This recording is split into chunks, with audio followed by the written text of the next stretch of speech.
ওই পবিত্র মণিটা আমাকে দিয়ে দে। এই পবিত্র মণি তোকে হাতই দিতে দিব না। দেখি এই দরজায় ফেলে দি। কোথায় মণি? এই মণিটা আমি এই দরজায় ফেলে দিয়েছি। ওখানে শুধু মানুষই যেতে পারবে। তোকে এখানে মেরে দিচ্ছিস শালা। ওই তো মানুষ, ওই পারবে। বাঁচাও বাঁচাও, আমার বেটাকে বাঁচাও। কি হলো চাচা? আমার বেটাকে একটা রাক্ষস মেরে দিল। আমার বেটাকে বাঁচানোর জন্য এই দরজায় একটা মণি আসতে হবে। দাঁড়াও, আমি এখনই আসছি।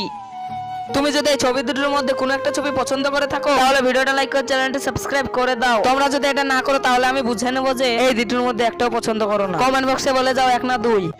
এই নাও, নিয়ে এনেছি। আরে আমি আবার কিভাবে বাঁচলাম? তুমি ওই মণিতে বাঁচলে। আরে ও তো রাক্ষস। আরে আমি তো মণির জন্য জান দিচ্ছি, আবার মণিটা একে দিয়ে দিয়েছিস।